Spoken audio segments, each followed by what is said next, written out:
Chapter 16. Return to Reloa City. Hui Yu did not go to sleep after receiving the chi-grasping pill. Instead, he moved into his bedroom, placed himself on top of his bed, and started to cultivate. Hui Yu allowed his consciousness to submerge into the meridians and flow together with the absorbed essence towards the lower dantian, where he saw Lan Feng waiting for him.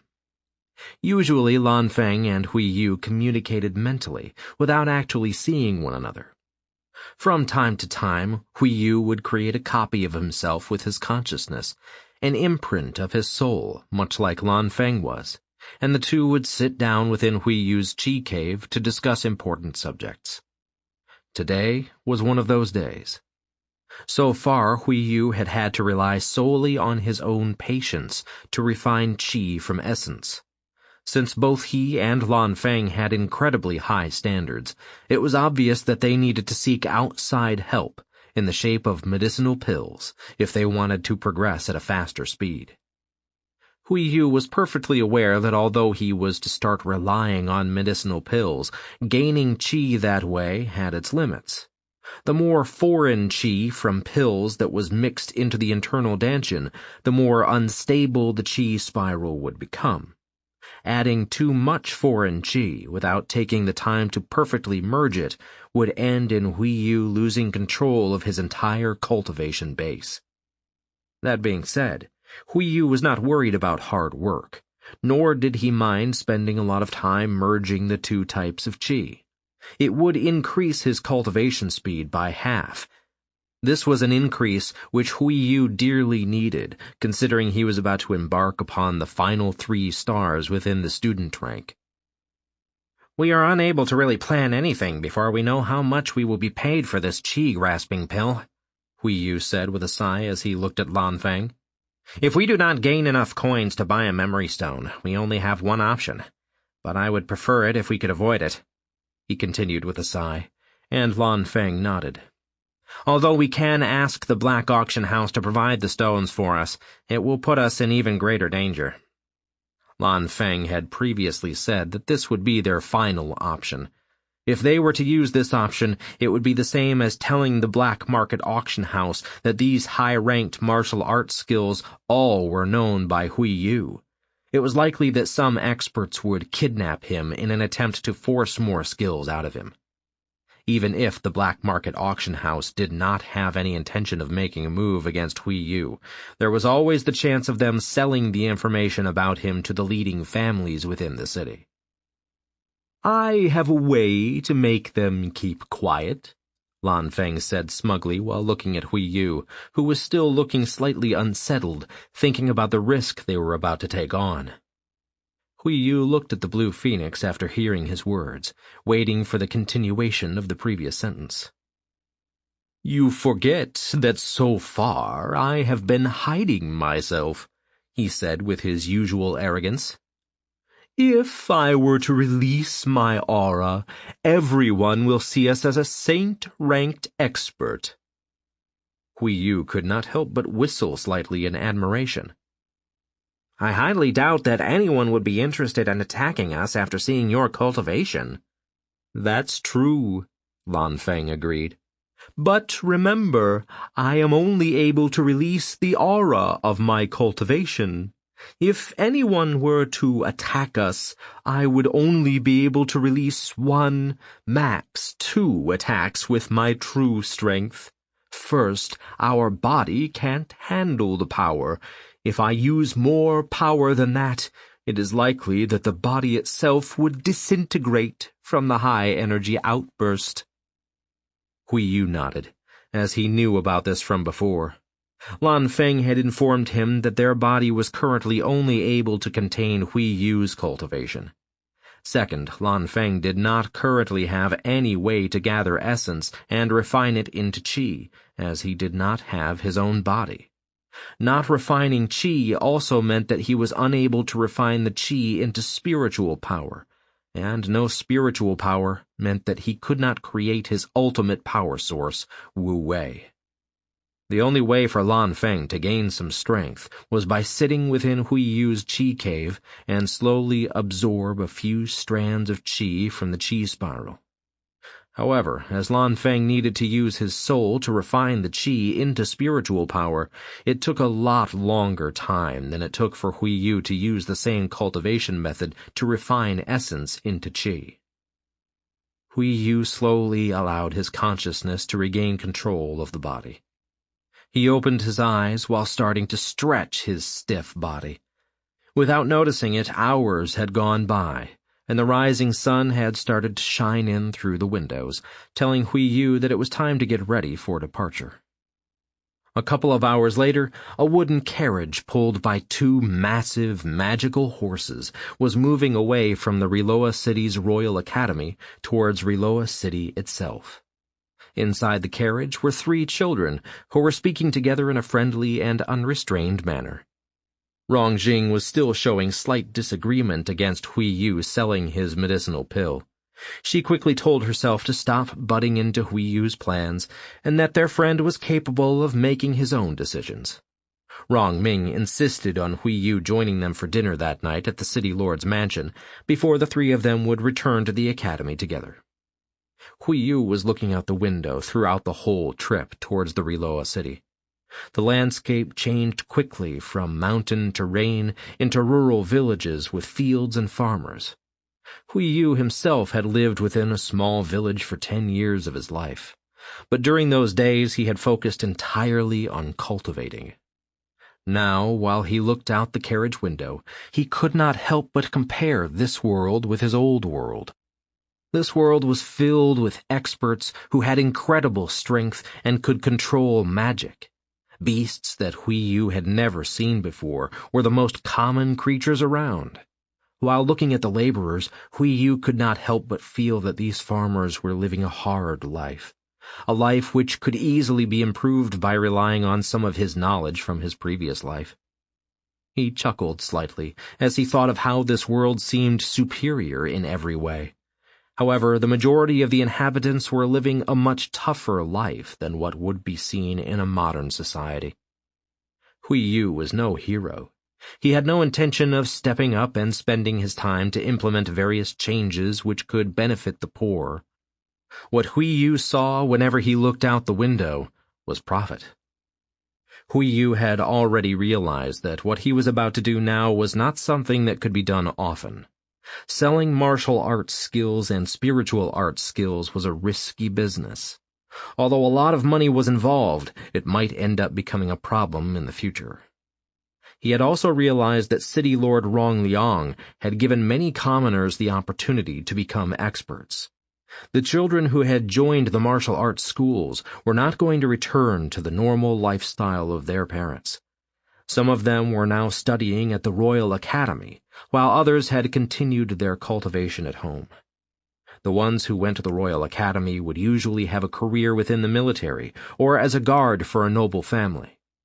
The majority of the self-cultivating youngsters would become mercenaries, and a few of the higher-ranked would work as guards. Having all of these cultivators within Riloa City had caused it to be highly valued by the royal family, as they produced a high amount of soldiers. At the same time, these mercenaries caused the trade within the city to flourish, and often allowed for treasure to be auctioned off at the black market auction house. The downside of all these experts was that the city was lacking people when it came to certain trades of work. There were not enough farmers outside the city, nor were there enough carpenters to keep expanding the growing city. Hui Yu felt his lips curling slightly as he remembered the blueprints of various simple but very effective mechanisms. However, all this knowledge of his was only useful for certain noble families, or even the city lord. The hard part was not creating the blueprints, but selling them to Rong Liang without the city lord knowing that it was him. Hui Yu sighed, but he was still fairly cheerful as he saw the tall city walls rapidly approach them. Even if Hui Yu had other options of earning money, it was something he needed to slowly think through when he returned to the academy. Currently, he had no intention of changing the plan he and Lan Feng had agreed upon. Instead, Hui Yu dismounted from the carriage as soon as they had crossed the city wall, and quickly slipped into the stream of people who were rushing through the busy streets. He was wearing his worn-out garments from his home village, and his hair was tied up beneath a conical hat made from bamboo. The hat was one that Hui Yu had created while being at the academy. It was inspired by the conical hats that were used throughout southern Asia. Its current purpose was not to block the sun. It was for the sake of masking Hui Yu's unusual features. Hui Yu was striding through one street after another, slowly making his way towards the center of the city where the majority of the market squares were located. Although Hui Yu easily could have gotten there quicker if he had stayed in the carriage, he also knew that he would have gained an incredible amount of attention. Everyone within the city was capable of recognizing the transport as belonging to the city lord's mansion. Hui Yu made his way through the streets and took the time to observe and analyze the different shops. The outskirts of the city were mainly residential areas, where big compounds were built very similarly to the city lord's mansion. These belonged to various noble families. Between these family compounds were elaborate roads that led towards the city center. All the roads used for noble families usually contained beautiful mansions along the sides, belonging to the richer merchants or traders. Some of them belonged to guards or mercenaries who had gained success in their cultivation. These houses were considered the middle class, and all of them had their own courtyard and outbuildings. The south of the city lacked the big noble clans and the middle-class mansions. Instead, it was filled with narrow streets made from stamped-down soil, and small sheds were built next to each other, cramped together. Some were only one story, where others had an additional house built on their roof. This area belonged to the poorest citizens, and they would perform any kind of work they could get. Some worked as cleaners throughout the city, while others would travel into the rice fields and work as seasonal workers. Gao Yan was from these areas, and so were all his friends. The families here had gained a hope in their everyday life when Lord Rongliang opened the martial arts schools. This had allowed for their children to cultivate and provided an opportunity to obtain a stable income for themselves and their families. Hui Yu quickly walked through these areas. As he moved closer and closer to the center, he also saw different markets placed throughout the city. These markets were all fenced in and had a couple of entrances. These entrances were governed by a pair of guards wearing the family crests of different noble families. It was obvious that the noble families owned the marketplaces, and that the shops within had to pay taxes to be allowed to do business. Hui Yu glanced at these markets, but he quickly decided against entering. First, he was wearing poor clothes, which made him look like a poor commoner, so the likelihood of being granted entrance was slim. Second, the shops within the markets were likely to pay less when they bought items, as they would have to pay tax to the nobles. Hui Yu kept walking down street after street, looking for a shop where he could sell his pill. After almost reaching the west entrance, he saw a small side street where a student had left a shop in a hurry, his hands clutching his chest, while he constantly looked back and forth. Hui Yu sighed in pity as he looked at this boy. It was obvious that he was carrying valuables. With his current attitude drawing attention, Hui Yu was fairly certain that this boy would not make it back home without being robbed on the way. Unfortunately, as the boy saw Hui Yu, his eyes grew in size and he stumbled the other way, rushing as fast as his legs could carry him. Hui Yu looked at the retreating boy. A slight laugh escaped his lips as he could not help but find it entertaining. However, he did not have the time to observe this boy any longer, and instead he started to remove his hat before facing the shop in front of him. It was a small shack that seemed to have withstood a hurricane. The ceiling was filled with holes, and the nameplate over the door was hanging from one corner, swinging in the slight breeze that was trapped within the narrow streets. With big letters stood Apothecary Yung Kai Kin. The paint the name had been written with was peeling off, and a few letters were almost impossible to read. At first glance, Hui Yu had the feeling that this shop would be too poor to afford his pill. But seeing how the other student had clutched his chest, Hui Yu decided to enter and give it a try. As Hui Yu was removing his hat, this allowed his hair to fall. A white mist seemed to appear within his eyes, replacing the sharpness with a naivete suitable for a 10-year-old. He hesitated slightly before his hand pushed open the door, and Hui Yu slowly entered the shop. At first, everything was dark. No light shone inside the shop. The only light source came in through the door frame from the street outside. The dull light allowed Hui Yu to see cabinets and counters made from glass with what once was medicinal herbs within. Some of the cabinets were empty, while the few plants that Hui Yu did see had long since dried out or withered from improper treatment. Everything within the room was filled with dust and dirt, clearly showing that nothing had been touched for a very long time. The only thing which was dust-free was the glass counter. The room was so small that only a few children the size of Hui Yu could fit in it, and currently no one else was present.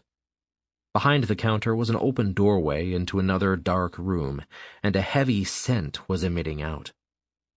This scent did not smell clean or healthy like the medicinal pills which Hui Yu's father usually brought home, nor did it smell sweet or tempting like the medicinal pill he had gained the previous evening.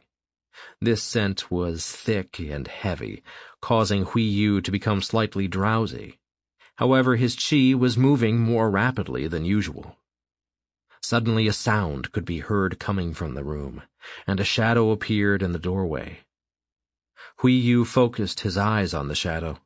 He could not help but narrow them slightly as the shadow turned into a person. This woman was as unusual as Hui Yu was.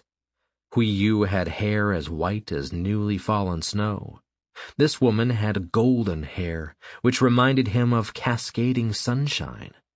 Curl after curl framed her face, and her eyes were a golden hazelnut brown.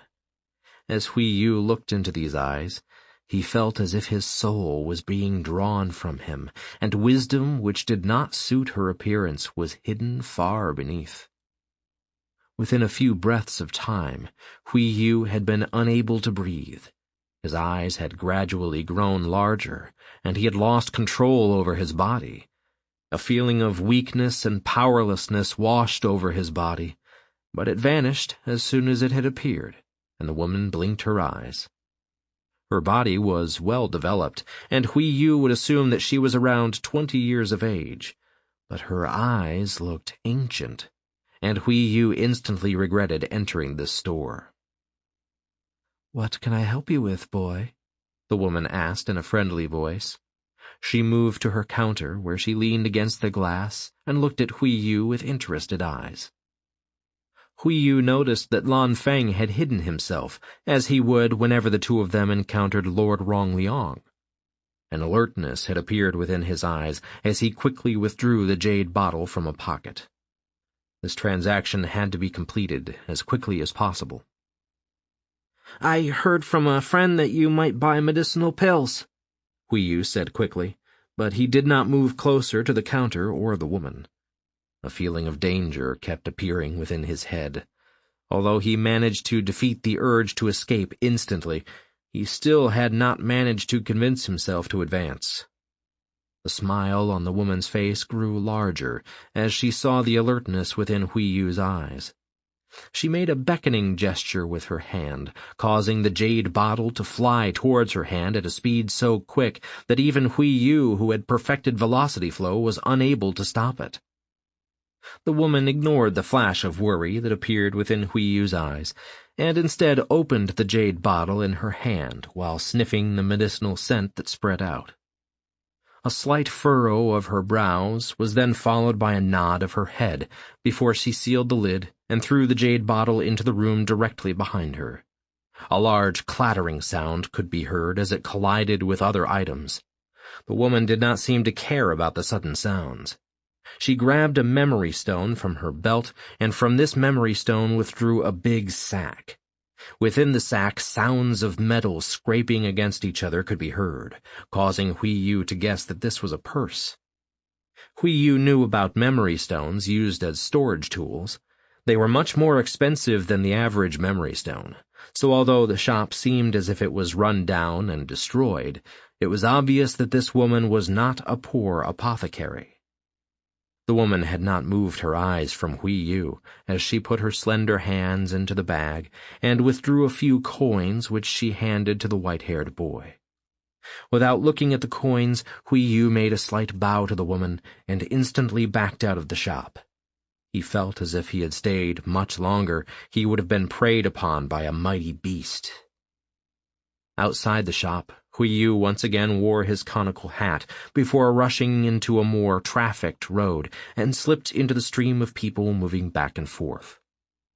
After moving around for a short while, Hui Yu found another narrow street where he sat in darkness and looked into his hand, shocked to see that the woman had paid him 3 silver coins. The currency in this new world were coins, very similar to what he was used to. 100 copper coins were needed to get 1 silver coin. 100 silver coins were needed for 1 gold coin. Above gold coins were spirit coins, which needed 1,000 gold coins. Although medicinal pills were incredibly expensive, 3 silver coins was a handsome price for a chi-grasping pill. These pills were created by all apprentice alchemists, and they needed to make an unbelievable amount of them while practicing. The pills which the Royal Academy rewarded the students with were all considered fairly normal. One would usually sell for 1 silver coin, perhaps 2, but this woman had paid him 3. This generosity did not please Hui Yu. Instead, it made him extra worried. It was obviously a gesture done to lure him back to her shop the following month. Hui Yu leered slightly as he packed away the coins and moved back into the stream of people. He had no intention of returning the next month. "Smart," Lanfeng agreed, satisfied. "Although that woman is trying to lure you in, she did not scan you with her spiritual sense, nor did she use Wu Wei. There is no way for her to have noticed me, but in the future I suggest we do not get close to her. She is not as simple as one might think." Hui Yu nodded as he moved towards a shop which specialized in memory stones. The next part, and the most important part of their plan, was about to be executed. Far back, in a broken-down shop, was a golden-haired woman still standing at the counter. A big smile was transparent on her face. Her brown eyes were shining with a light which had not been there before. As the woman looked out of the window, the image of a young, white-haired child appeared within her mind, and laughter escaped her lips. She turned around and moved into the dark room in the back. Chapter 17. The Unknown Expert. The sun was high in the sky, leaving the streets bathed in sunshine and a scorching heat causing waves of warm air to rise from the hot roads constantly. Each street and road was filled with people bustling to and fro, pushing their way through the massive hordes of citizens. A small boy with white hair was slipping past these busy adults, moving with a certain smoothness which allowed him to proceed much quicker than the hurrying grown-ups. No one seemed to notice this youngster. This youngster was obviously Hui Yu. He had previously visited a shop which specialized in memory stones. However, the shopkeeper had instantly thrown him out. He assumed that this young child was a poor commoner who wished to steal his goods. In his small, childlike hand were 3 silver coins. Although Hui Yu had legitimately gained these, he knew better than to take them out. The shopkeeper had already deemed Hui Yu a criminal, a poor child with 3 silver coins who had apparently stolen them from a wealthy citizen. In turn, taking them from a thieving little child would not trouble anyone. This had caused Hui Yu not to linger around, and instead sprint back into the street where he vanished within the masses. "Let's head to an inn," Lan Feng said with a carefree voice as he thought of the extra coins they had gained. Buying 2 memory stones had not seemed like such a problem. The two needed a place to sit down and go through their plan again.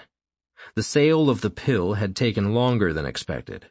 Although Hui Yu had the whole day at his disposal, he still needed to visit the city lord's mansion later on in the day. Walking through the busy street, Hui Yu quickly found a big inn. He requested a standard room for the day at the price of a few copper coins. Upon reaching the room, Hui Yu slowly opened his bag and pulled out a few items. The first thing that fell into Hui Yu's hands was a piece of smooth fabric. This was the high-quality robe that he had been given earlier by his village upon his departure. Hui Yu was aware that he could not wear the robe unless he wanted to give a clue towards his person. Instead, he pulled out the blue layer pants and shirt that were worn beneath the robe. These 2 garments should be fairly neutral, and not something that he had been seen wearing any time recently. After changing his clothes into the blue set, the white robe was carefully placed back into the old bag, and a conical hat was taken out. This hat was one that Hui Yu had made during his spare time at the Royal Academy. It was made from bamboo shoots that he had found within his courtyard. This conical hat was inspired by the ones used in his old world. Unlike those, this one was not supposed to guard him against sun nor rain, but rather to keep his face hidden. He had crafted it with that in mind. While tying up his hair and putting on the hat, no one would be capable of seeing anything other than a smooth white chin and beautiful red lips. Finally, Lan Feng took a deep breath and released his aura, allowing it to surround Hui Yu. A gasp escaped the shocked young boy as he felt how ripples of energy were released from within him, causing the air to vibrate around him constantly. Layers of energy were protecting the body. They were like waves that originated within the Qi cave where Lan Feng was present before they rushed out into the surroundings and finally dissolved. To be able to get close to Hui Yu while this aura was active, one needed to be an expert of at least king rank. Another option was that Lan Feng would allow for one person to enter the protective space, which in return would allow the person to benefit greatly from the excess energy ripples. Hui Yu could feel how his qi spiral was surging within his body. It was turning like a hurricane at such a high speed that Hui Yu no longer could see any qi threads. Instead, he saw a white whirlwind, and he felt how this hurricane was constantly absorbing and refining the aura which Lan Feng was releasing.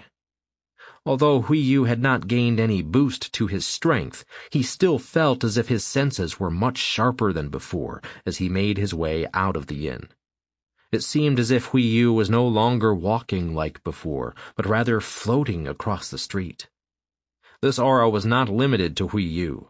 Everyone who came close to him could feel it. The citizens who had been bustling through the road, even the ones who previously pushed their way through with no care for their surroundings, politely moved aside to open a path for Hui Yu to walk through. It was evident to everyone present that this was an expert who did not usually belong to this city. It was an expert that far exceeded the current noble families who were boasting of having king-ranked experts as their family leaders. Hui Yu did not move with great speed. He took his time as he made his way towards one of the marketplaces. He could have gone to the same shop as before, but he had no intention of assisting anyone who had previously chased him away. Instead, he moved towards the center of the city, where the many marketplaces were located. Hui Yu was not dumb. He knew that his sudden appearance had caused a few people to follow him and keep him under observation. Hui Yu would not usually notice these people. He was capable of doing so now because he had merged with Lan Feng's saint aura. A smile appeared on Hui Yu's face as he felt the people following him. He walked towards one of the smaller markets. The smaller markets were controlled by the minor noble families. The shops that resided within these markets usually survived by selling staple items at a cheaper price than the bigger marketplaces. The more prominent marketplaces were able to set a higher price, as these locations usually had higher-grade magical items and medicinal herbs, together with medium-ranked martial arts skills. The smaller markets were frequented by the mercenaries, while the upper class were the ones who went to the bigger markets. If Hui Yu had arrived at the marketplace earlier with his old clothes, it was very likely that he would have been barred from entering. With his current appearance and the extraordinary aura that he showed, no one dared to stop him. The guards at the entrance to the marketplace all glanced at Hui Yu with admiration and a slight fear. The customers once again made space for Hui Yu to move around as he pleased, with no one in the way. Hui Yu took his time while walking around the different stalls. He swept his eyes over low-grade medicinal plants, empty scrolls, low-ranked martial arts skills, low-grade magical beast cores, low-grade magical gems, weapons of lower quality, armor of lower quality, and memory stones of lower quality. Memory stones were originally a black gemstone with no actual abilities. Each of them had a particular ability to absorb spiritual energy and transfer it into tools which could be used for recording, tools that could be used as keys or even storage tools. A low-grade memory stone was one that had managed to take in a slight amount of spiritual energy and changed into a stone that could perhaps record one martial or spiritual arts skill. It could record a real action for a short time and keep that one action, or it could be used to send one message to another person. Due to the lack of spiritual energy, it was mostly used as a container of martial and spiritual arts skills. The memory stone would shatter when the spiritual energy ran out. That would usually happen if the stone had been used a few times, whether it was a martial or spiritual arts skill, a recording of a fight, or even a message to a friend. Considering that Hui Yu and Lan Feng had been paid 3 silver coins, it was possible for the two to buy a medium-grade memory stone. The lower grade was actually more beneficial, as they could only be viewed by a few people before they would shatter. When the memory stone was only able to be viewed a few times, it would cause the buyers to limit which people were allowed to try and activate it. This would reduce the chances of it being learned by anyone. Although someone would insert the knowledge into their heads from the memory stone, they could do nothing with it before they managed to activate it, and that included creating new memory stones. Hui Yu still had remnants of worry about the whole plan of selling high-ranked martial and spiritual arts skills. Whenever he felt Lan Feng's soul, he felt an unexplainable excitement and a certain amount of schadenfreude which he could not understand. "Lan Feng," he said while looking at a stall in front of him, "what is the reason for you to be this excited?" Although the two souls were able to sense each other's moods, it was impossible to understand one another. "Let me tell you a story," Lan Feng said with a patient voice, very similar to how Hui Yu had been told bedtime stories when he was a child.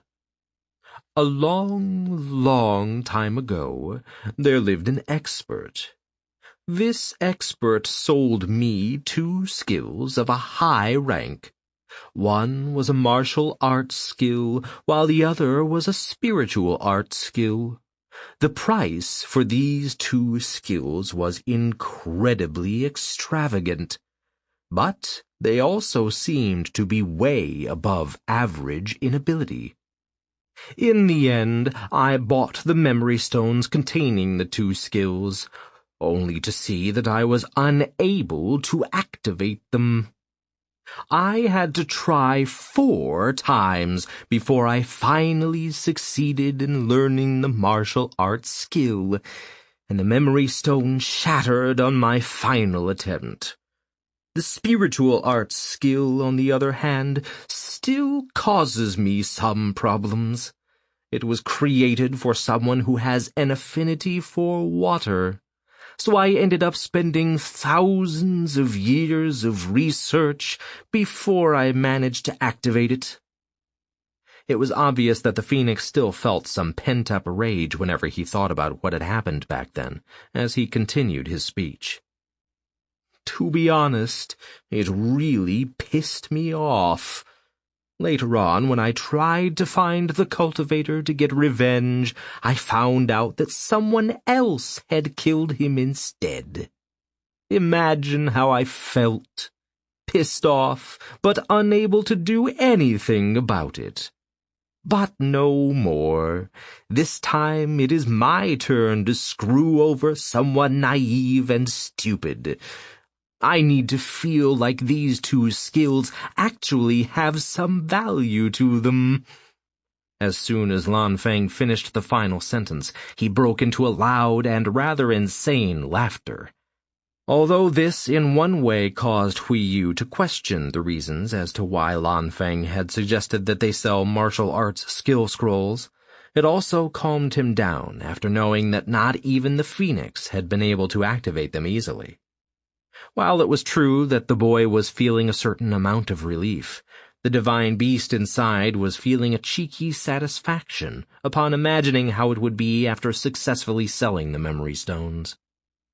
Hui Yu finally shook his head before picking out two of the lowest-grade memory stones that he could find. These memory stones were only capable of being able to hold a martial or spiritual arts skill for up to 3 viewings. This sounded like incredibly little, but it had no actual influence as to whether or not the skill would sell for an astonishing amount at the black market auction house later on. After picking up the stones, Hui Yu turned his face towards the stall owner. "I wish to purchase these 2 stones," he said with his childish voice, causing the surrounding observers and commoners to assume that the hidden expert was, in fact, a woman. The figure was lithe, only 1.5 meters, while the shape was frail. The skin was pale, and the voice was high-pitched but comfortable, much like a slow stream gliding past beautiful landscapes. Although the expert seemed to be a woman, the shopkeeper still looked at this person with the utmost veneration and fear while bowing deeply. "Lady, please do not offend this humble servant. Accept the stones as a token of my respect," he managed to say with a shivering voice and a slight stutter. Looking at this unknown expert, the shopkeeper assumed that it was one who was merely traveling through the city. The garments were clearly menswear, however they were made from fabric which was unusual around these parts. Also the hat which she was wearing was something which he had never seen before. It had been crafted with such care and precision that no one would think of it as being created on a whim. Hui Yu shrugged carelessly upon hearing that the stones were a gift. He was, after all, not a wealthy person. His entire fortune consisted of a little less than 3 silver coins. Hui Yu did not care much for being mistaken for a woman once again. This time it was a benefit, as it could further help to remove any suspicion from him. He thanked the shopkeeper and turned around. Getting ready to leave the market, he noticed how the shop he had left suddenly had a boom in their visitors. All the commoners from the market were rushing towards the stall, buying their items from him. Even if he had gifted 2 memory stones of the lowest quality, it was obvious that the benefits to the shopkeeper were not minor either. A smile appeared on Hui Yu's face as he strode out of the market, going directly back to the inn where he was checked in. He did not go to the counter, but directly towards the room he had entered. During the return to the inn, Hui Yu was perfectly aware that he had been followed by the informants of all the major factions within the city. The next part of his plan was crucial. Upon entering his room, Lan Feng quickly withdrew his aura, and once again contained it within himself. Hui Yu rushed to switch his clothes back into the farmer's clothes he had been wearing before. The conical hat was quickly packed down, together with the garments, and hidden within his bag. He jumped onto the bed and sat down in meditational stance while cultivating. It did not take long before Hui Yu heard the sound of people moving around outside in the hallway. Sounds of complaints could be heard through the old doors. A smile appeared on Hui Yu's face as he tried to focus on his cultivation. A few minutes later, his door was forced open. The landlord, together with a group of 3 men dressed in black, were standing outside, looking into the shabby room with the poor cultivating child. Hui Yu looked as if he was tremendously scared. He stared upon the intruders with big eyes and slightly trembling hands. The 3 men in black clothes moved away almost instantly, while the landlord gave the child a slight nod before closing the door behind him. The next hour was spent cultivating while these three black-clothed men searched through the entire inn, unable to find what they were looking for. A cheeky smile appeared on Huiyu's face as he saw them exit the inn. Finally, it was time to pick up the 2 memory stones and imprint them with Lan Feng's martial and spiritual arts skills. The stone in Huiyu's hand was the size of half his palm, and it had not been carved into a nice shape. It was as rough as it had been when the mercenaries had found it. The stone had a black surface with no shine to it. It was obvious to see that this was a low-grade stone, which excited Huiyu even more. He picked up the first stone and moved it to his forehead as he slowly closed his eyes. The rest of the imprinting depended on Lan Feng. The phoenix slowly moved a feathered finger to his forehead, where he pulled a thread of light out from between his eyes.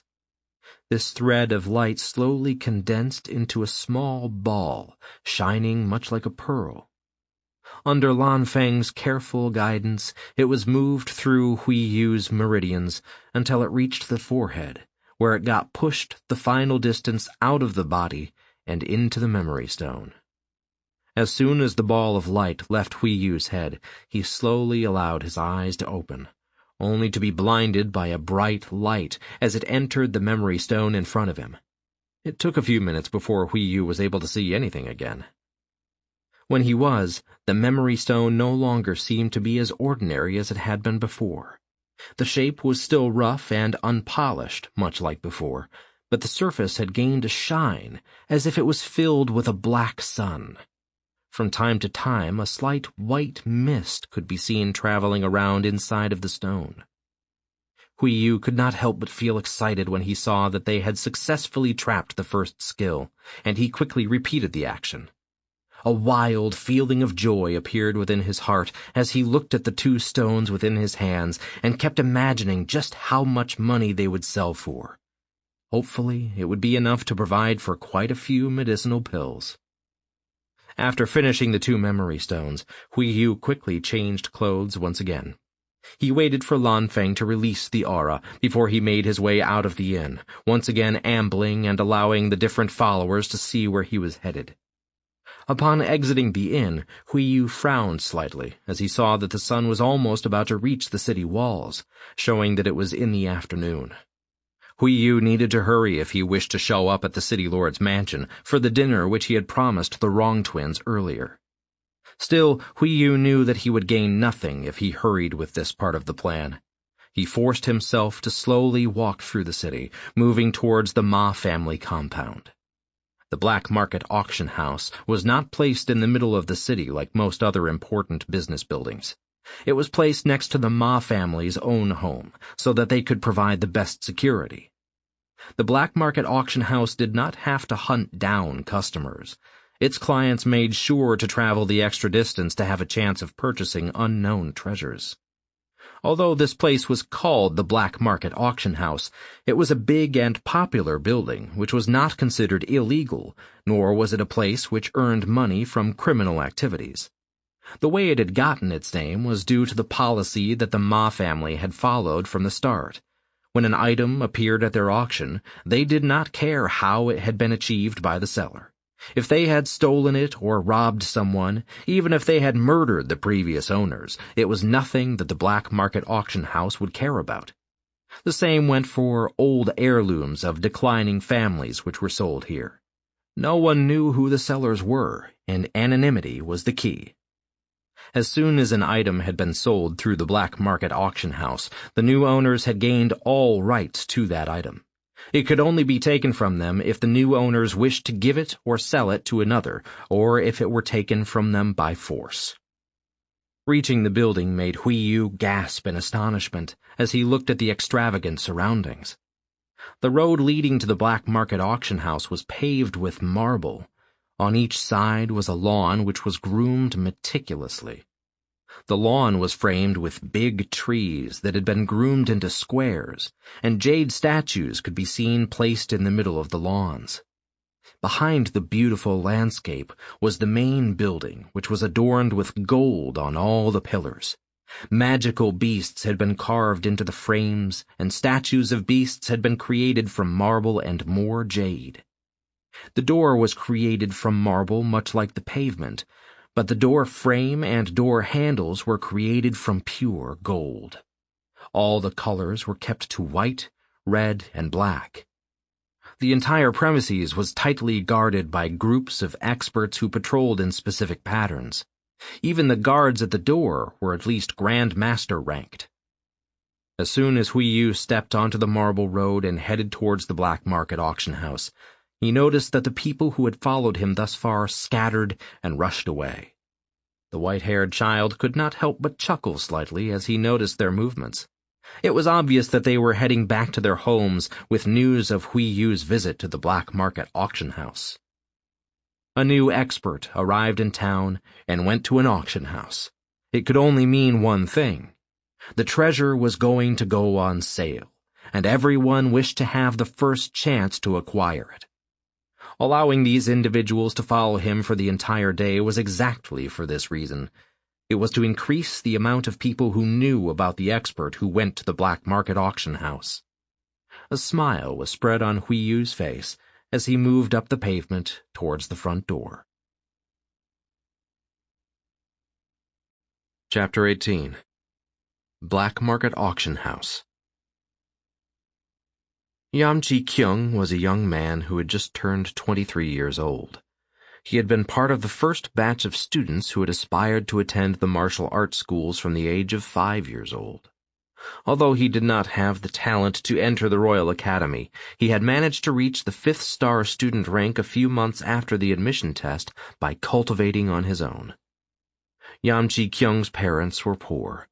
However, his uncle owned a shop and had just enough money to assist the young child in his cultivation. The uncle had considered it an investment, as cultivators were in high demand, and he had been right. Yam Chi-kyung currently was a 1st-star practitioner ranked expert. Although he had reached the practitioner rank, he had braved the toilsome battle with the first bottleneck every cultivator encounters in their journey before his eventual breakthrough, as the quality of his qi was just below average. His qi was of such low quality that it was currently impossible for Yam Chi-kyung to open his middle dantian. If he were to consume a large amount of qi refining pills, then it might become possible. As to whether or not he could open the upper dantian, it would prove an ungodly endeavor against his favor, like trying to fuel an engine with soil. He would never be capable of doing so.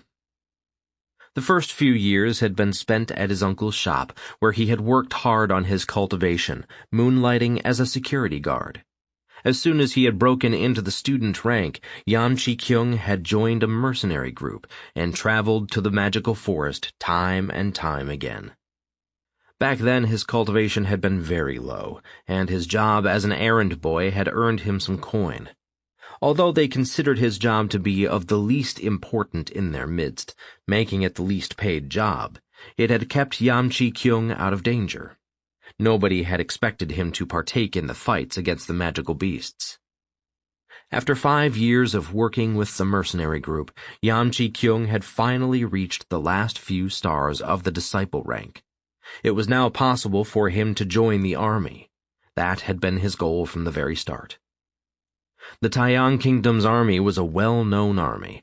The lowest-ranked infantry soldiers all had to be 7-star disciple-ranked soldiers, and since they had to be cultivators, they were able to request a much higher pay rate than non-cultivators. The monthly salary from the royal army that Yam Chi-kyung received was equal to half a year's worth of revenue from his uncle's shop. This sum of money alone enabled him to bring his entire family out of extreme poverty and still allow him to set money aside for future purchases of qi refining pills. Just as Yam Chi-kyung had planned on entering the army, he had come across a recruitment poster about the Ma family's recruitment drive in search of guards to strengthen the black market auction house's security. Although the royal army had marginally better pay, there were a lot more benefits in joining the black market auction house. One of these benefits was obviously that he would not have to participate in wars. It was true that the three kingdoms were currently in an alliance. However, terrifying magical beasts kept leaving Shenyun in hordes every few months each year. It was the army's job to ensure the safety of the kingdom by killing these beasts. Joining the Ma family ensured that Yamchi Kyung did not have to participate in these skirmishes.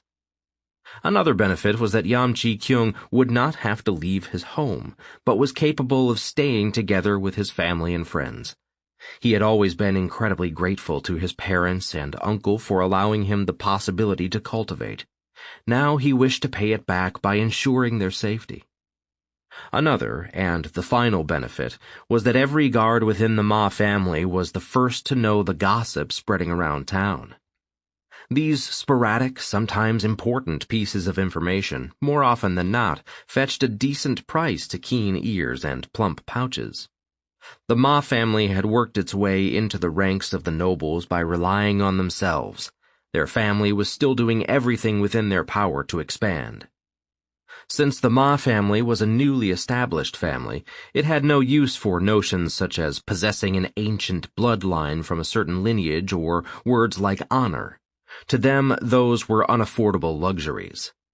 The only thing that mattered to the Ma family was how much money things were worth and also how much potential a certain individual had.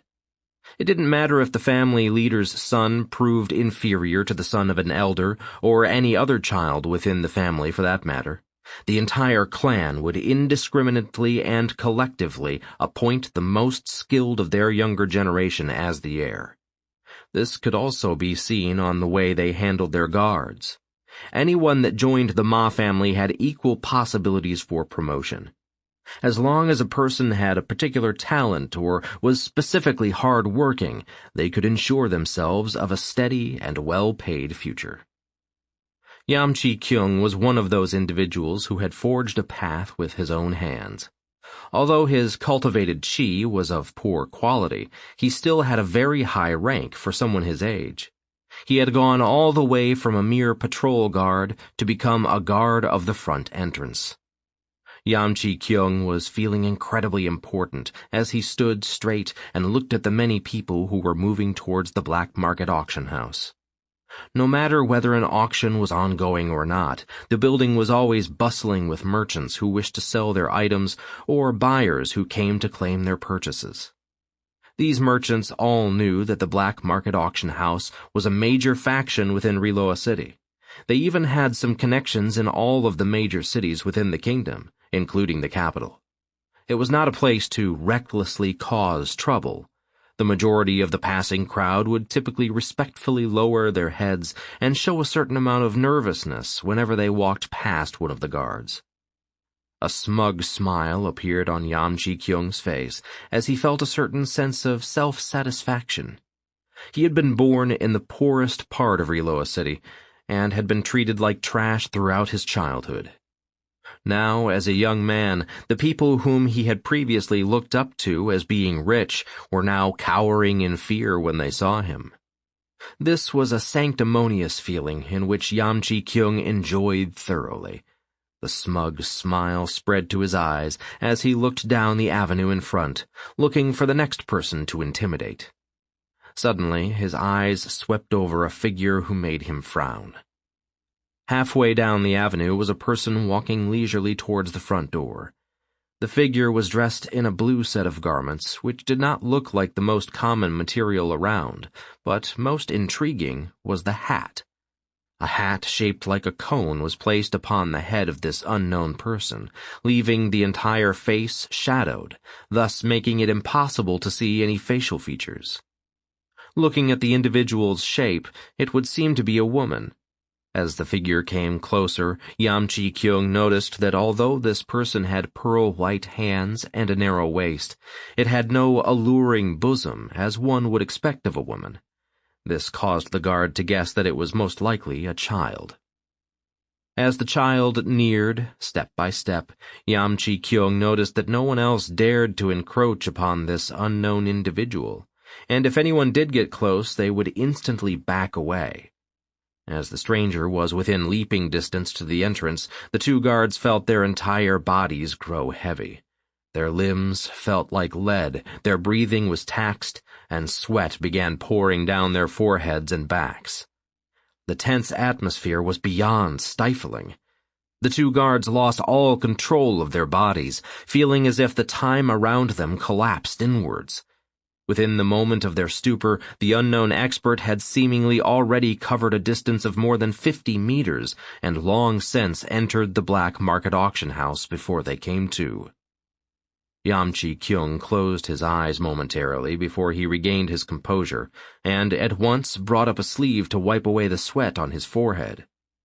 No matter how hard he tried, he was sure he'd never be able to see through this strange expert. The bright sun shining through the front entrance had left a cone of light inside the black market auction house. While it usually would have taken Hui Yu a short while to adjust his sight to the dimmed lights inside, everything was now crystal clear in front of his eyes, as if nothing had changed. Hui Yu saw a big hall where there were small stalls.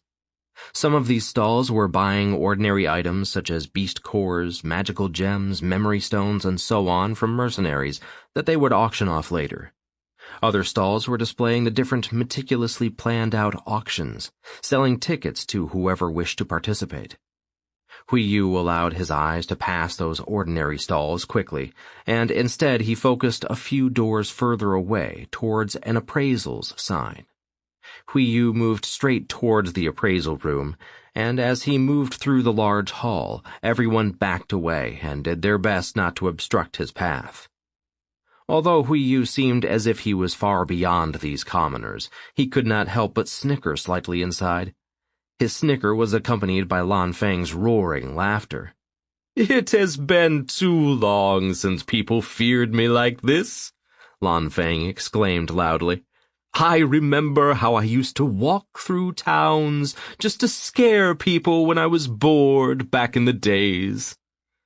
Hearing the phoenix gloat like this caused Hui Yu to doubt the mental age of this ancient bird boy once again. His mentality had indeed not passed the age of 13. By the time Hui Yu and Lan Feng ended their conversation about relishing the terror-stricken and respectful gazes following them, they had reached the queue of varying individuals waiting to get their items appraised. The ones waiting for appraisal were a few nobles, servants, mercenaries, and merchants who had gained treasures from trips to the magical forest or traded their way to unknown jewels from naive sellers. These men were all cultivators. They were all of a cultivation base much stronger than Hui Yu, but due to the saint-ranked aura, and as soon as they sensed Hui Yu moving their way, they all stepped aside to let him skip the queue. This had been somewhat within Hui Yu's expectations. However, as he reached the door, he saw a person hurrying in his direction. "Excuse me, he said somewhat breathlessly as he had crossed the large hall as quickly as possible. As he was about to say, "Sir," the attendant suddenly halted his speech. The mysterious and masked person in front of him was simply too ambiguous. "Please follow me. Our manager has invited you into his office to appraise your item personally." The attendant quickly relayed the invitation, hoping that this expert would not notice the mistake and therefore gain a bad impression of their established auction house. Hui Yu gave a slight nod to the attendant, and then he followed him without looking back at the people who had previously given space for him. Although he was somewhat grateful for the respect which they had shown him, he was perfectly aware that this respect was born from the fear they had for his suffocating strength. If they knew the level of his real cultivation base, they would have treated him very differently. The attendant was walking through the large hall, towards the stairs at the end of it, which led to the second floor. The second floor had two large rooms. Both were the heart of the auctions. Even though Hui Yu was curious, he knew that it would be unlike his character if he started to express interest in the elaborate doors, the picturesque auction podium, and beautifully carved booths with seats reserved for the upper-ranked nobility during the auctions. He paid no profound attention to these astonishing sights, but still managed to commit to memory the general layout and format of everything he passed. This he owed to his improved senses, which were brought about with the influx of power from Lan Feng's aura and his aura merging. "Don't fall in love with my aura," Lan Feng said smugly while he was observing everything around them. "I will not allow it to seep out too often. It would put the both of us at even more risk than we already are. Still, it is quite refreshing to see that a saint-ranked expert still gains this much respect." What Lan Feng had said was correct. If Hui Yu found himself in love with the sudden strength that had gushed forth from within the depths of his body, he was perfectly aware that this was not his own strength. This was only something that he had borrowed. Although it was incredibly useful for now, it was not something he sought to rely on in the future. Even though Lan Feng assisted him, Hui Yu had to grow strong by himself. He had to be an actual force to be reckoned with, and he could not just have an outstanding aura. Neither was the aura's attention magnet effect always a boon. Step by step and room by room, the attendant brought Hui Yu further and further towards the end of the second floor, where there was a much more modest set of stairs which led up to the third floor. The third floor was not adorned with gold and gemstones everywhere, but was very practical. Every material was in perfect condition and gave off an impression of high quality and purity. Hui Yu felt that this was the most important part of the entire auction house. The atmosphere had shifted in paradigm once they had reached this floor. Attendants, errand boys, and office workers scampered about within the new scene. As soon as they saw Hui Yu and the attendant, they, as if by routine, swiftly changed their dispositions and retreated to the walls, making a polite bow to this unknown expert. Hui Yu kept moving forward, paying no attention to what was happening around him. Finally, the attendant stopped in front of a cast-iron door. The attendant knocked on the door, and it opened on its own, allowing Hui Yu to see the manager who was within the room. He was sitting at a wooden desk, which was filled with paper, scrolls, and memory stones. "Please do come in," he said with his most polite voice, while he was rising from his seat and quickly broke into a light jog towards Hui Yu. It was impossible for the manager being so close not to notice the strong aura that encapsulated and rolled off this expert's frame like ripples on the surface of a still lake. The manager was a high-ranked elder from the Ma family. He was a 9-star Duke-ranked expert, only a step away from unlocking his upper dantian and stepping into the king rank. This man, although he was only Duke-ranked, was someone whom even the king-ranked city lord would treat with great care and respect, and he had met all the high-ranked experts within Riloa City before. None of them could come close to this person when it came to sheer dominance by aura alone.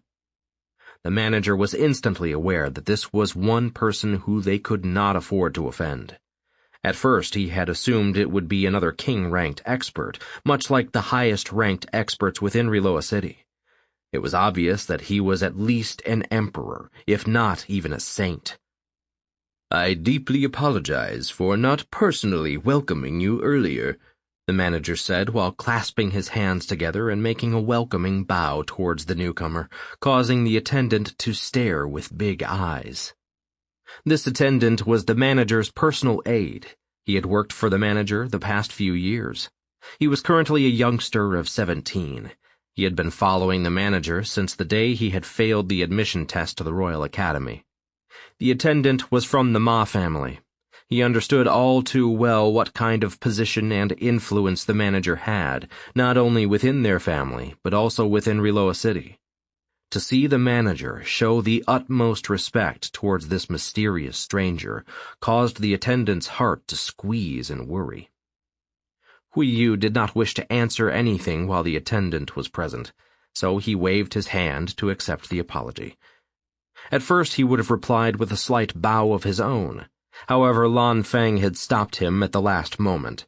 Lan Feng informed him that saint-ranked experts did not bow to anyone. Instead, he should show a token of acceptance, and Hui Yu did just that. A relieved expression flooded in on the manager's face.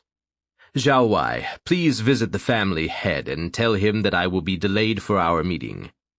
As soon as the attendant heard those words, he made a deep bow towards the manager and another deep bow towards the expert before backing out through the door, sealing it shut behind him. The manager smiled gently towards the expert, while his eyes scanned everything in front of him, causing him to furrow his brow with confusion. The person in front of him made no sense. The clothes were obviously the sort of clothes one would wear underneath a ceremonial robe, but this expert wore them as though they were meant to be used on their own. Experts grew stronger as their cultivation grew. They would mature along with it. However, the figure in front of him was still incredibly petite and skinny. The waist was narrow, which caused the manager to assume that it was a woman. However, at the same time, this person had no breasts. This caused the manager great confusion. The hands visible underneath the sleeves had jade-like skin, which was smooth and white. Although the fingers were long, they had a childlike appearance to them. The face itself was hidden underneath the conical hat. The manager was incredibly curious as to what was hidden beneath, but he was not so dumb as to ask this expert to remove the hat. If the expert felt like removing it, then he would do so. If not, the manager did not wish to cause any friction between the two. Ahem. The manager cleared his throat. I am grateful to welcome an extreme expert such as yourself to our humble auction house. How may I be of service? He asked in his most humble voice. Hui Yu hesitated slightly. After a few seconds, he withdrew the 2 memory stones from within his pocket and placed them on the top of the table. The 2 memory stones were still as black as before, with a polished and shining surface, as if they had been polished before. Within this black gem swirled white mist visibly. As it floated around, it mesmerized anyone who gazed upon it. The manager was quiet for a long time. If the memory stone had contained a skill created by a lower Danshin-ranked expert, then it would be filled with black mist, which was almost impossible to see. If it contained a skill set up by a middle Danshin-ranked expert, the mist would be gray, and if it was a higher Danshin-ranked expert, the mist would be white. This mist was as white as the purest snow, and the manager could feel himself almost starting to salivate. This is, he asked, stuttering, while slowly taking one of them into his hands. One martial arts skill and one spiritual arts skill, Hui Yu said with his soft voice. Hui Yu was only 10 years old, and his voice had still not matured, so while speaking he sounded exactly like a woman, causing the manager to assume that he was, in fact, a female cultivator. Milady, these 2 skills, do you wish for me to auction them off? He asked gently while looking at the 2 stones, as he was almost unable to part with them. Hui Yu laughed slightly, the laughter not mocking, but gentle. Although the manager thought that he was laughing at the longing that the manager felt towards the 2 memory stones, Hui Yu was in fact laughing at being called Milady. Yes, I do wish to have these 2 skills auctioned off. They are contained within low-grade memory stones, and I will not auction off any other of these skills, Hui Yu said slowly, allowing the manager to let every word sink in. The fact that it was a low-grade memory stone meant that it could only be used a few times. Together with that, this unknown expert said that she had no intention of auctioning off other memory stones containing the same skills again, causing it to be even rarer. We will be making some tests to see which kind of skills they are, and then we will auction it off. Do you wish to reside within our Ma family's compound until we can hold the auction? The manager asked, hoping that he could establish a great relationship with this unknown expert. Hui Yu shook his head slightly. I have things that I need to attend to. I would like the auction to be held a week from now. I will appear at the auction, but I will need to leave the same day. The manager felt slightly depressed upon hearing this. However, he quickly regained his composure and nodded his head. In that case, we will ensure that the auction takes place a week from now. We will reserve a balcony for you to observe the auction. Would you mind giving me your name?" he asked again, trying his best to wrangle some information from this mysterious woman, and Hui Yu smiled gently before answering. "My name is Li Fen," he said as he rose to his feet. "I have a dinner appointment which I need to honor, so please excuse me for leaving so abruptly." The manager rose to his feet quickly and opened the cast-iron door in front, noticing a lot of office workers loitering within the hallway. As soon as they saw their manager and Hui Yu, they quickly went on their way while the manager personally escorted Hui Yu down the stairs and out of the black market auction house. Chapter 19. The Great Sin. Upon leaving the black market auction house, the number of people trailing him increased noticeably. Although these people tried to be secretive while following Hui Yu, it was evident they were blatantly following his trail.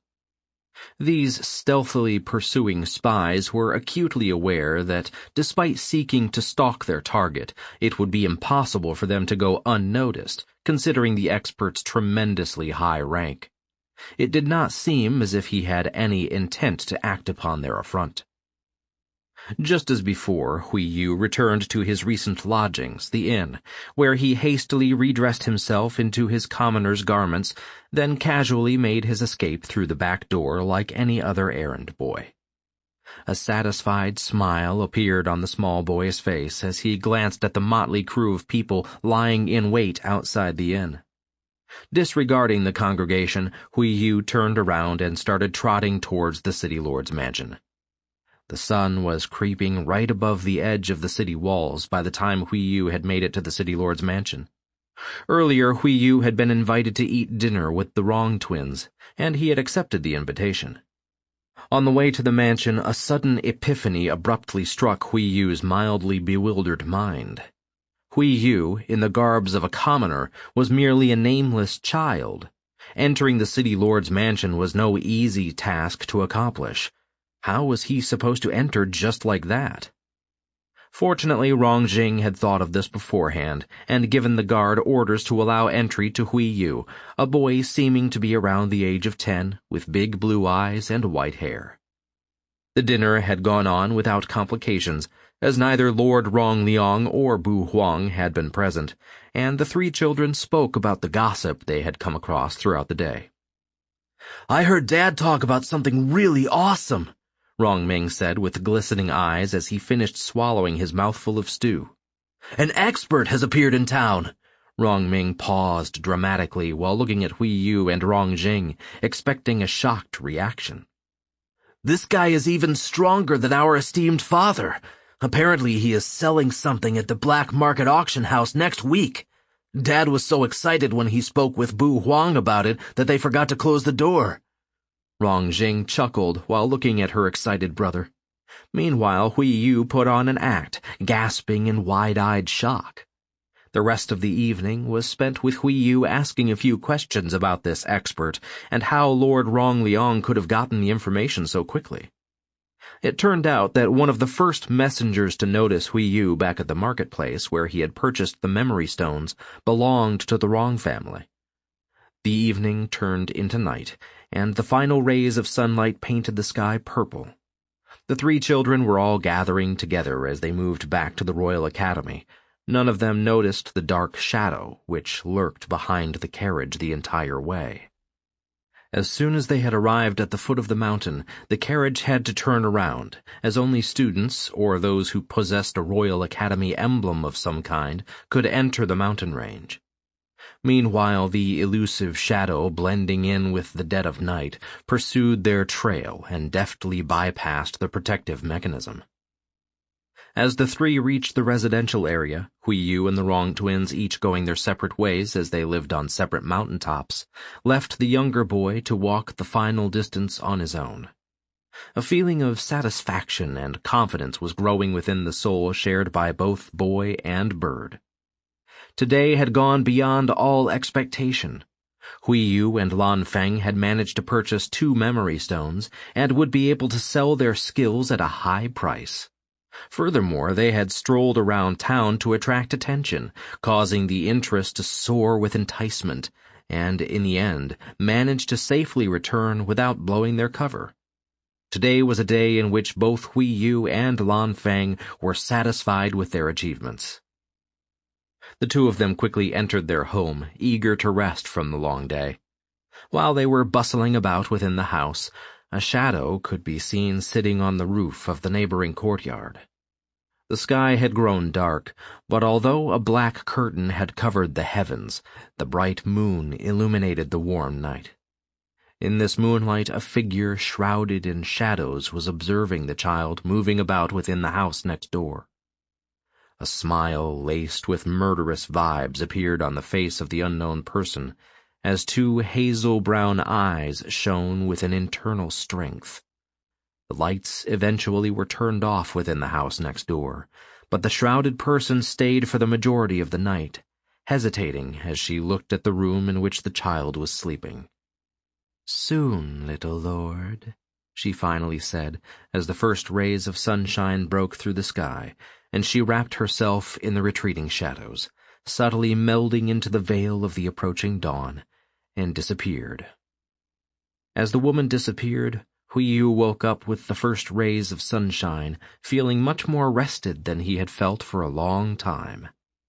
The first couple of hours were spent in the courtyard with cultivation as the priority. Soon, one day became another among many. Hui Yu and Wang Zhulong attended the classes for cultivational history within the Taiyang Kingdom, but the classes were apparently turning into an open war between the new generation of geniuses.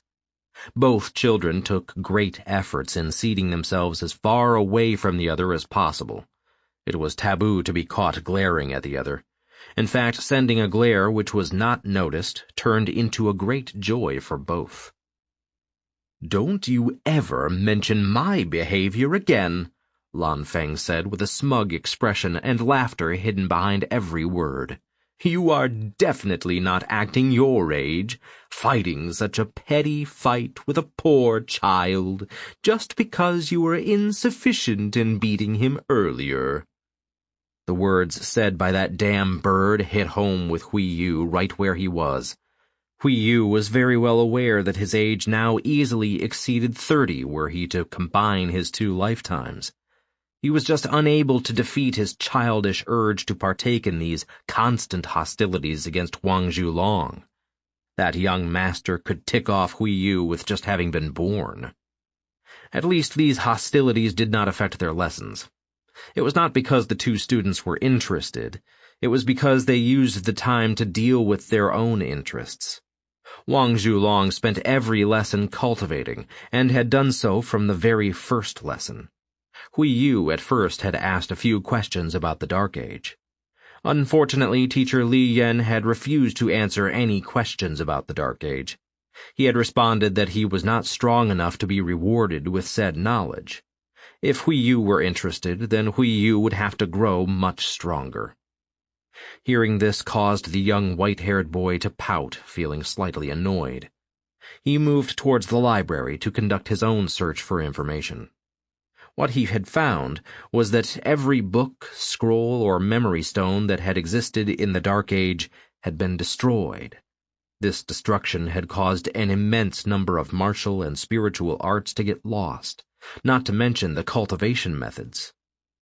After the first lesson, Hui Yu had spent the rest of the classes hoarding books from the library, then flitting through them at a rapid pace, trying to find just one clue. Ultimately, by a stroke of luck, after 3 days, he succeeded. Hui Yu had found a book which was created just as the Dark Age had ended. The book had been hidden within one of the darkest corners of the library. The book was old and dusty. It had been burned slightly, but some of the pages were still readable. Hui Yu instantly felt as if this book contained a secret. Behind the Dark Age was the great sin, a sin so great that darkness could always win. The sin was embedded within the core of our souls. The darkness itself achieved its goals. A hero was born within this life of slavery, a hero who started a rebellion to be free. But as the rebellion rose, blood fell like rain. The darkness was washed away, so freedom we could gain. As a newborn world, the countries were laid to waste. But even now, freedom is what we chase. This verse was written within the worn-out book, and Hui Yu felt a shiver rush through his body as he read it. Lan Feng, too, felt stunned upon reading it. The world described in this verse was nothing like the world which Lan Feng had told Hui Yu about previously. Hui Yu felt that this great sin and dark age was much more complicated than what he had first assumed. The shock was evident within Lan Feng's soul. He was completely unaware of why anyone would have considered his world to be a form of slavery. This shock caused Hui Yu to be even more confident that Lan Feng himself was not hiding anything from him. Lan Feng was a very overbearing beast. He would kill anyone who blocked his path, and he would do so ruthlessly. Lan Feng would take what he wanted, even if it required violence. He would never show mercy unless he could benefit from it. Though Lan Feng was an overbearing figure, he was very loyal to those whom he guarded. He would not behave in a way to bring trouble to his people. From what Hui Yu had understood, the other descendants were exactly like this as well. Hour after hour was spent poring over the books in the library. No matter how much Hui Yu searched, he found no other reference to the Dark Age or the Great Sin. Hui Yu pushed the envelope far enough even to ask teacher Li Yan if he had ever heard about the Great Sin before.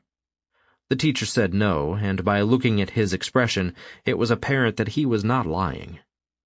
A sigh escaped Hui Yu as he once again sat in the library, tirelessly pursuing a mountain of heavy books. He knew that the likelihood of finding more clues was scant, but he would take any chance he could. Unfortunately, now was not the time to deal with the mysteries about the Dark Age. He packed up the books which he had borrowed and bowed slightly as a farewell to the librarian before he returned to his courtyard. The last couple of days had been spent at the library, reserving the night times for his cultivation of pure qi threads. However, tonight was different. Tonight he did not have the luxury to cultivate all night. He needed sleep. The week had gone by much quicker than expected, and Hui Yu knew that although the mysteries of the Dark Age and the Great Sin were on his mind, he had to shirk them in favor of other urgent matters. He had to commit his every last drop of focus towards the upcoming event the following day. The day of the auction was upon him. Hui Yu allowed himself to slump onto the bed, where his eyes shut themselves instantly. Then he fell into a deep and dreamless sleep. The following morning, Hui Yu woke up much more refreshed than he had felt for a long time. He quickly gathered the items needed for his trip. First was his conical hat, second his blue clothes, and finally the few coins he had left from when he sold his medicinal pill. Unlike last time, Hui Yu did not travel together with the Wrong twins, nor did anyone know that he was leaving the academy today. Just as the sun rose, he rushed out of the academy entrance and broke into a lively trot towards Riloa City. Although the distance was more easily traversed while being in a carriage pulled by magical horses, even a student-ranked cultivator had quite a good speed. But Hui Yu was in no hurry to reach his destination. The auction would not start until late afternoon, so Hui Yu spent the following 4 hours to reach the city gates.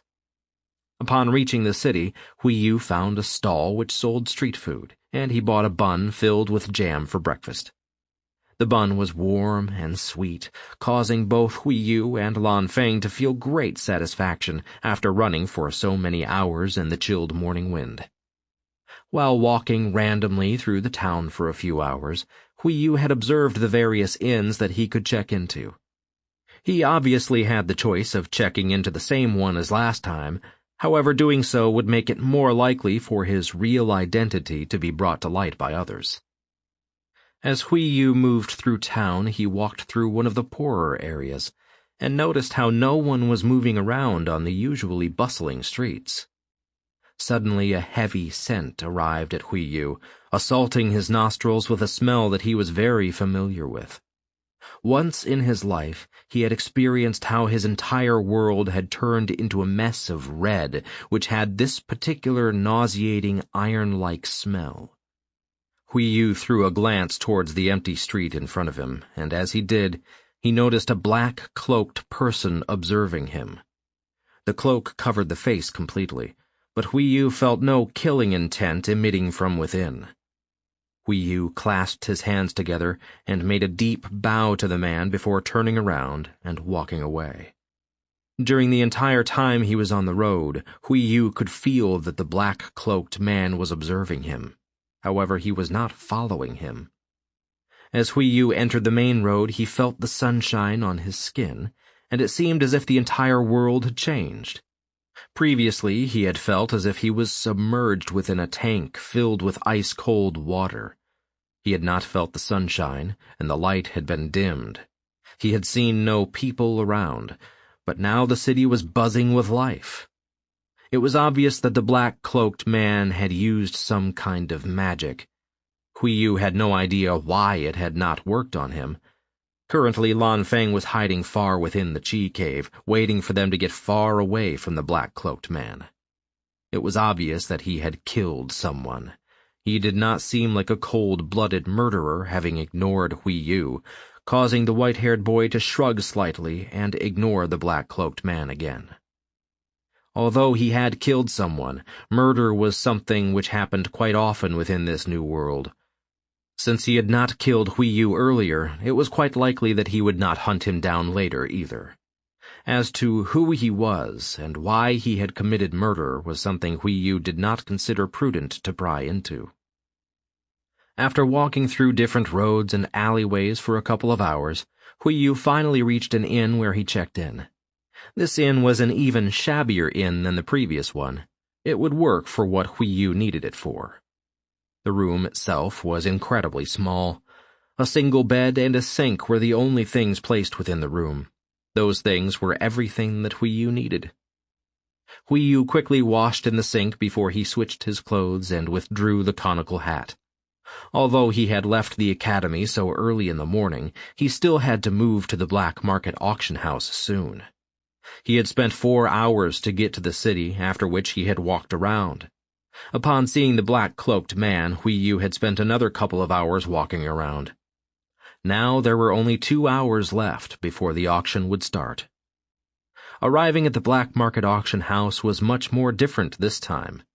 The manager had stationed guards at the avenue to greet Hui Yu with respectful bows, and a message was instantly sent through a memory stone to the manager as soon as he arrived, causing the elderly man to rush down the stairs and greet their honored guest. "Milady Li Fen," he said while bowing deeply, and Hui Yu nodded his head in reply, causing a smile to appear on the manager's face. "Please follow this servant into the hall which we have prepared for the auction.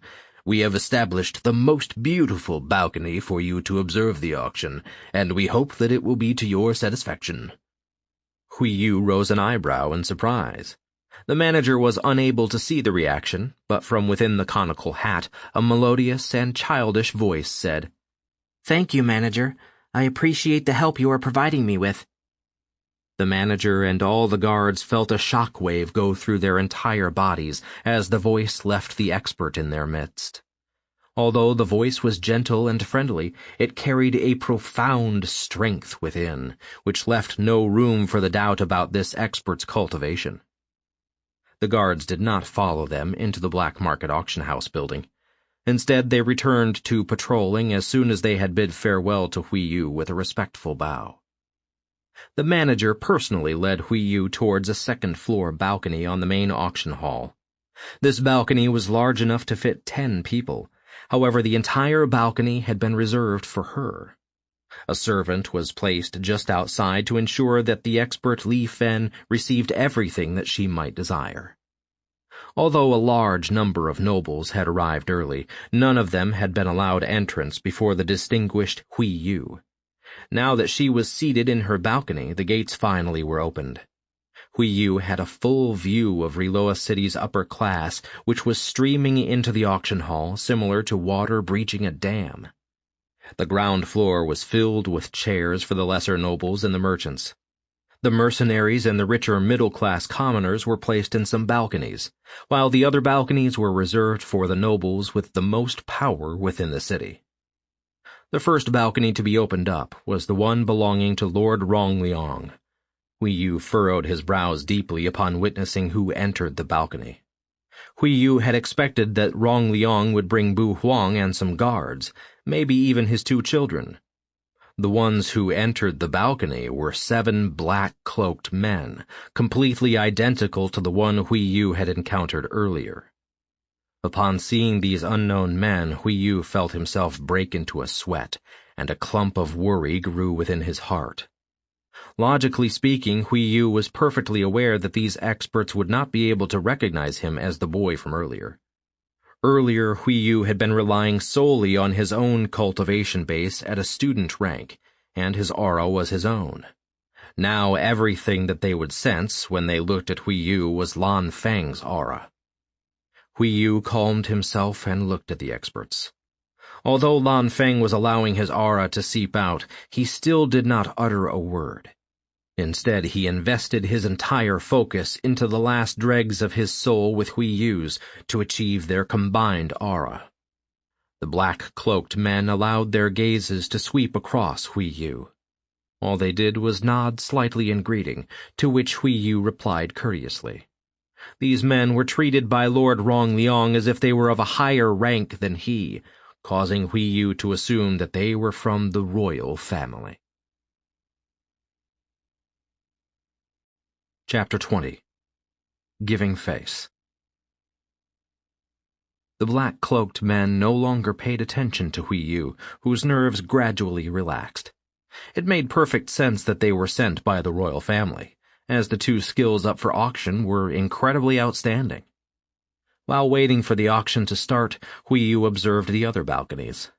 When his eyes fell upon the one next to Rongliang, a sneer appeared on his face. Inside this balcony were 5 men seated while 5 guards stood behind them, looking stern. One of the 5 people sitting down was a child approximately the same age as Hui Yu, whom he instantly recognized as Wang Zhulong. Although Hui Yu had somewhat expected to see Wang Zhulong partaking in the auction, it was still something that caused him great enjoyment. If the Wang family were to buy the skill, it would be akin to wasting a notable amount of money. If they were unable to buy it, they would instead suffer from jealousy, causing the atmosphere within the family to drop slightly. This was an incredibly petty way of thinking. Even Hui Yu knew how petty he was. He lost all his reasoning whenever something involved Wang Zhulong. It was obvious that the previous fight, which ended in a draw, had caused a slight trauma to Hui Yu. Hui Yu had never met his equal in the previous world. Meanwhile, the first person he fought in this world was equal to him. Though this person was hailed as a genius, which brought little redemption to Hui Yu's broken self-confidence, he refused to acknowledge that Wang Zhulong was his equal. He would show who was the superior one in due time, particularly since as soon as he managed to finish this business with the auction, he would gain some strong medicinal pills. Truthfully, Hui Yu did not wish to be at the black market auction house now. To attend the auction itself was incredibly risky. With these many people present, it was easier for the slightest mistake to be noticed and his cover to be blown. Unfortunately, Hui Yu had no other option. Whenever a student left the academy, the student emblem would write down the name and time of this student's departure. If the teachers became aware that the student had been missing during the time frame that the expert had arrived, they would likely investigate. It was obvious that no one would assume that Hui Yu was the said expert. Nevertheless, it was not entirely unlikely for him to be a disciple, especially considering the amount of high-ranked martial arts skills he had been putting on display thus far. This, in turn, would bring a severe amount of danger to the student Hui Yu rather than the expert Li Fen. In the end, Hui Yu decided to go all out with his imaginary expert persona. Lan Feng had promised that he was capable of protecting the two of them, should it come to a direct conflict. Even if he could not win, Lan Feng was certain that when he stopped focusing on a merged aura, he could at least lead them to safety. At first, when the guests began to arrive, Hui Yu had been filled with excitement to see how much profit he could earn from these two skills. That excitement quickly changed to apprehension once the black-cloaked men entered the equation. The apprehension then changed into annoyance that burned inside his gut as he looked over at Wang Zhulong.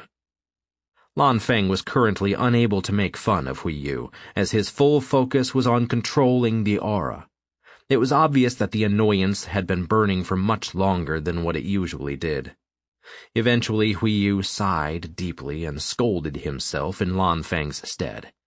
He made his gaze slip into the next balcony, where another sight disturbed him, and he frowned slightly. This balcony clearly belonged to the Deng family.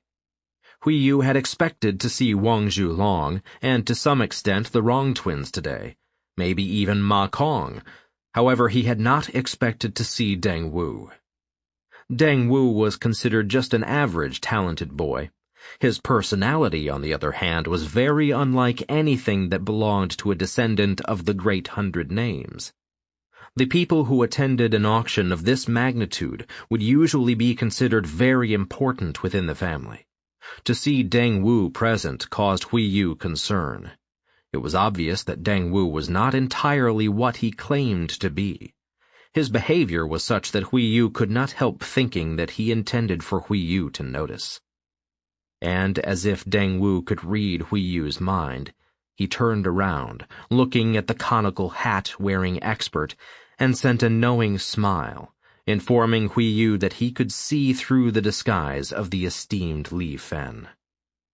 A sigh escaped Hui Yu's lips. He got the feeling that not everything would go according to plan. However, there was nothing he could do about it. For now, he just sat down to continue scanning the rest of the guests. Looking over the audience, Hui Yu noticed Shan Ping seated together with Wang Jingshen. For some reason, the older brother had not qualified to sit with the Wang family's top brass in their private balcony, causing Hui Yu to raise an eyebrow in surprise.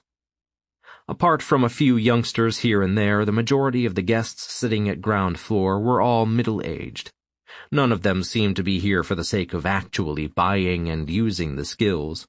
Most guests were here for the sake of hearing which kind of skills they were, and how much they would fetch. This auction was history in the making, and everyone within Riloa City wished to be a part of it. Hui Yu was starting to grow bored as he watched how the horde of people turned into a small stream. Eventually, the stream trickled to one or two people entering the massive doors. Finally, the guards closed the two massive doors. The room was turned dim as the lights were slowly muted. This did not take long, as all speech stilled and a loud clapping could be heard. Multiple floating crystals lit up, sending a gentle light around the room, most intense around the stage. The manager stood on the stage, a polite smile on his face as he kept clapping his hands until the full attention of the crowd was upon him. "Ladies and gentlemen," the manager started with a genuine smile on his face. "The auction today contains only 2 items. These items are far above in value of anything we have ever sold here at the Black Market Auction House." The manager started walking around the stage, while the entire audience breathlessly listened to every word he uttered. "These items are just like the rumors say, 2 memory stones containing high-ranked skills." Upon saying this, the manager made a dramatic pause to allow the audience to relish in the words he had said. "The first of the memory stones that will be auctioned off contains a king middle-ranked martial arts skill. The name of the skill is Chi Burst, and it activates the full amount of Chi that a cultivator has and releases it in either a kick or a fist attack. As soon as the words King Middle-Ranked Martial Arts Attack Skill were said, the entire hall exploded in disbelief. Then it instantly quieted down, as no one wished to miss out on the description of the attack skill. To have an attack skill which released the entire cultivation base was incredibly strong, much more powerful than most other attacks. It could be used in many different ways. Another impact was that this skill possessed so many possibilities for those who were listening. Hui Yu could not help but snicker upon seeing their hopeful expressions. He was perfectly aware of how hard they were to activate. Those who were to buy these skills would definitely be unable to use them. "We will auction this skill off first," the manager continued. "But before we do so, I wish to introduce you to the expert to whom we owe this opportunity by selling such elusive skills." As the manager said this, he raised his hand and led the entire audience's eyes towards the balcony where Li Fen was sitting, hiding her face below the conical hat.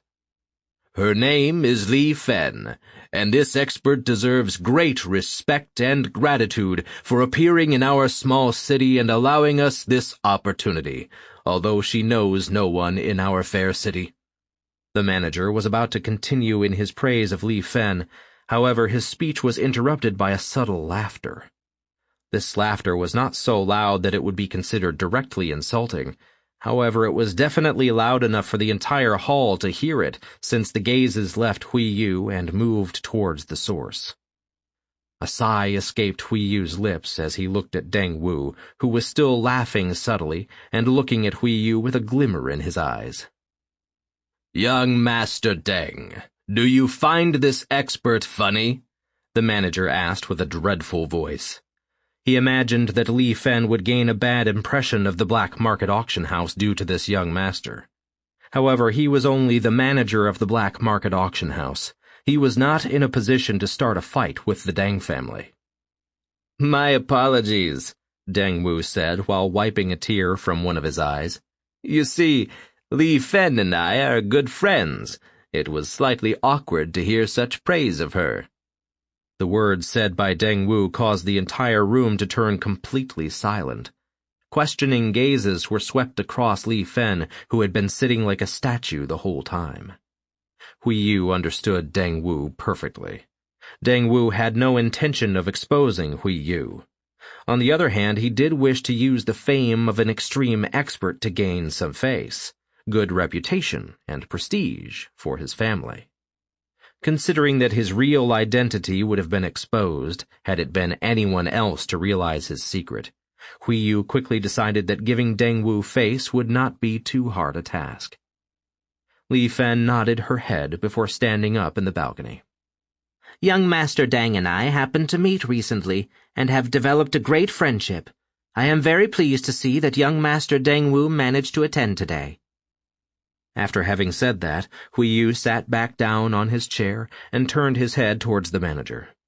Deng Wu's smile had steadily increased while listening to Hui Yu's words. He felt grateful to be given that much face. He made a slight bow towards his friend.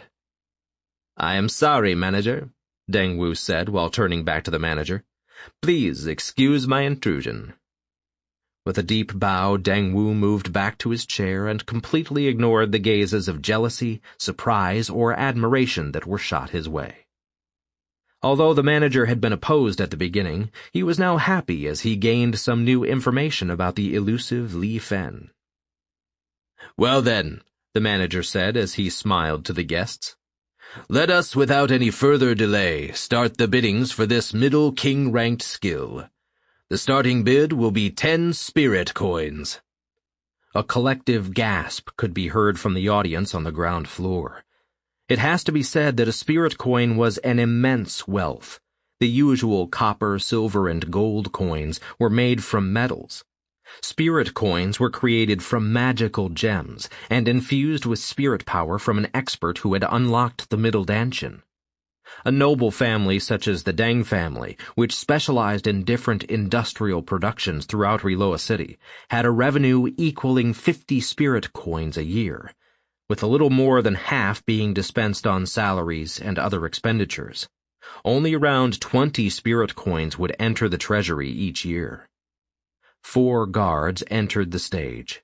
Between them was a jade case with a transparent, square body and a wooden underlay in which the low-grade memory stone was placed on a red pillow. Greedy glints appeared within everyone's eyes as they observed the white mist which swirled around within the seemingly ordinary black gemstone. The base of the jade was massive wood which had been carved with various magical inscriptions to protect the item. These cases, which housed the memory stones, could only be opened by the manager himself. If anyone was to try and kidnap both him and the memory stone, it was obvious that the other guests present would prevent it from happening. 15 spirit coins! The Dengwu family suddenly started the auction, only to be instantly overbid by Lord Rongliang. 20 spirit coins!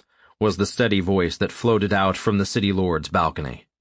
The two families, the Deng family and the Rong family, kept fighting for the sake of the martial arts attack skill, with no other family bidding in. The Wang family did not bid even once.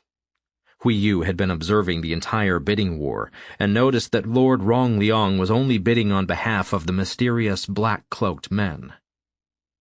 No one else? 205 spirit coins going once? 205 spirit coins going twice? Sold to our very own city lord, Lord Rongliang, for 205 spirit coins. The manager clapped his hands, and the bidding ended at that extremely high price. To think that the Deng family had gone up to 200 spirit coins alone showed just how interested they were in these skills. However, in the end, even they had to give up. Upon seeing how these black-cloaked men bought the skill, and their behavior seemed as if they had done nothing out of the ordinary, Hui Yu was strengthened in his impression that these men were not to be messed with.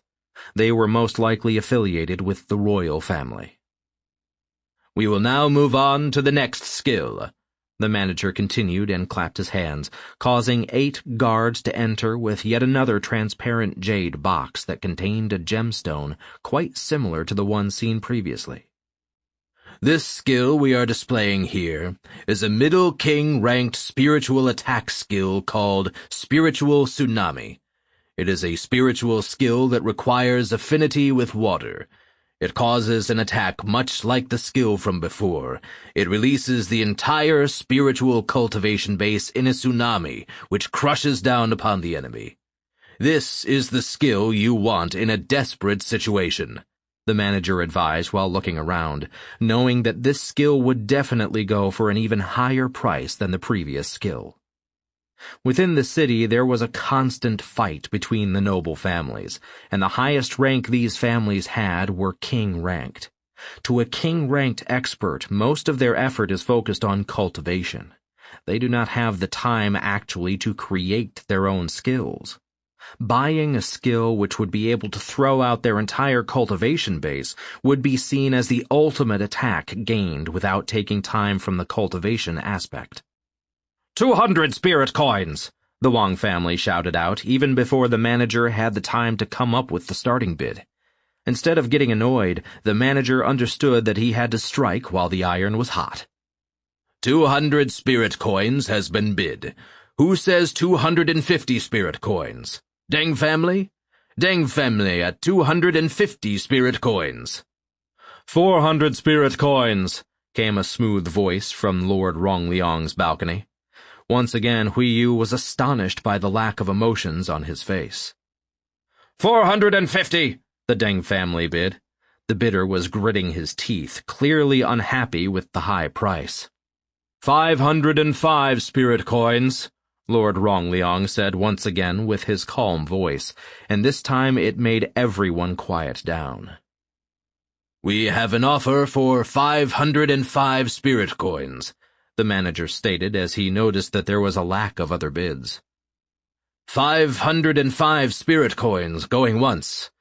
505 spirit coins going twice. Sold to Lord Rongliong for 505 spirit coins. Murmurs began to instantly spread within the entire room, filling every nook and cranny with whispers.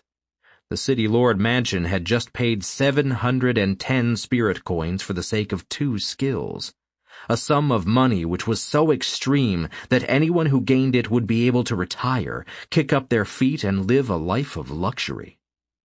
Hui Yu leaned back and was incredibly satisfied with the results. He was also certain that Lan Feng would be more than pleased with the price they had gotten.